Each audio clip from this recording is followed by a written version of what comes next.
sorry about the horrible lighting. I don't know what's happened to our light where I film, but it's very bright today. I'm back. It's the beginning of 2020. Woohoo! Happy New Year, everyone. I'm here with my TBR for the 2020 Indie Challenge, which I'm being very conservative about. So if you don't know about the Indie Challenge, it's basically a challenge where we try to read more independently published books. So it's pretty straightforward. We have a bingo square, and there are prizes if you complete lines or the entire square. I'm just going for a line to start off with, and then I will add more TBRs through the year if I manage to actually complete. I am famous for making horrifically overambitious TBR piles and then just leaving them kicking around the house all year. So I'm going for a small one, 5 books. I'm going to try to finish it. Here is my 5 to start off with. So I've picked the line that starts with a book from a series and goes down. So for my book from a series, I've picked Skycircus, which is not the latest instalment of the Cog Art series, but is the 3rd book in the series. Last year, in 2019, I read Moonlocket, which was the 2nd book. I do love this series. It's very steampunk. It's full of adventure and mechanimals, they're called. So they're like automatic animals. And there's 2 children are the main protagonists. All sorts of adventures take place as they try to kind of get themselves out of perilous situations and discover the truth that's being hidden from them.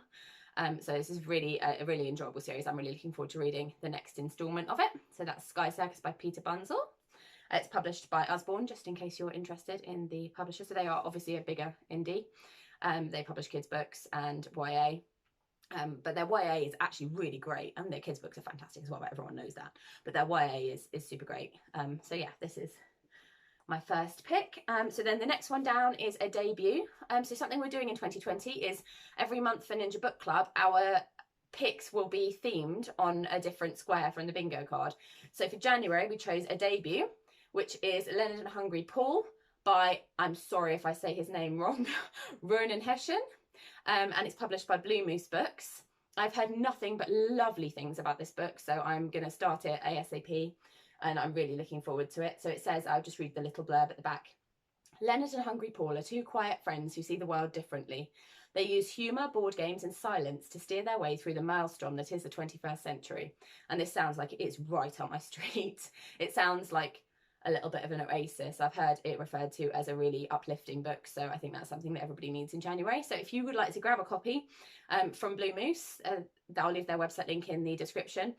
You can join our chat, which will be on Facebook, in our Facebook group, searching Ninja Book Group in Facebook.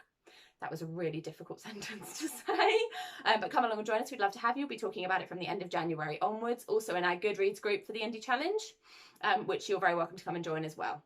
Leonard and Hungry Paul by Ronan Hession, published by Bluemoose Books.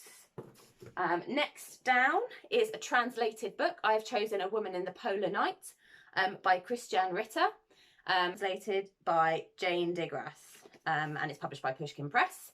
This is non-fiction. It's a memoir of the author, who is a painter, her time living in a remote place on a tiny ramshackle hut on the shores of a lonely fjord hundreds of miles from the nearest settlement, and facing the elements every day just to survive.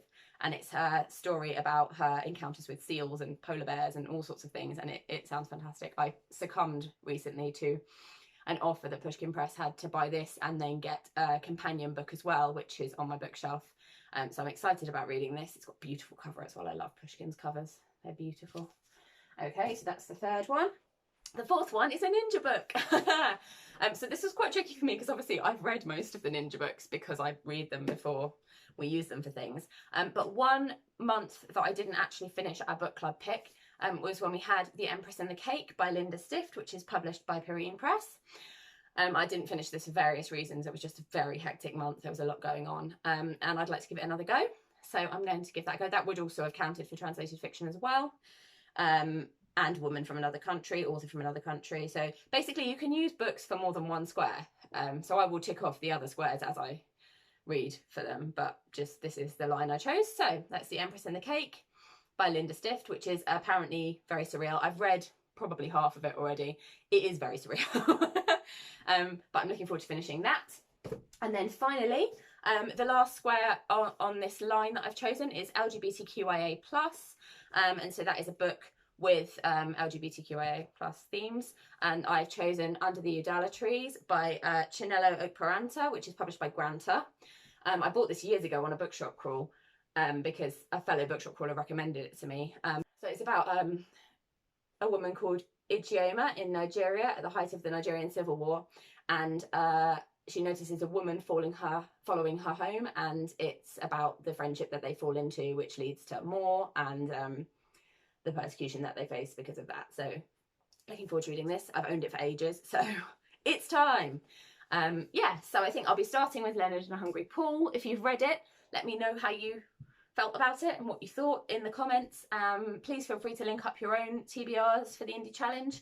We're using #IndieChallenge on social media. And as I mentioned, we'll have links to the Goodreads group and the Facebook group in the description, so you can come along and join the fun. Read more indie this year. Woo! We are going to be having 2 videos a month from now on. Note to my editor, we are. And they are going to be going up on Wednesdays. So we are going to be more regular. If you know someone who hasn't subscribed to our channel yet and might like lots of chat about indie books, also we'll be posting our unboxings of our quarterly boxes, and just lots of other fun stuff, so maybe some interviews, some bookshop crawl videos, etc. Please send them our way and hit the subscribe button if you haven't already. See you next time.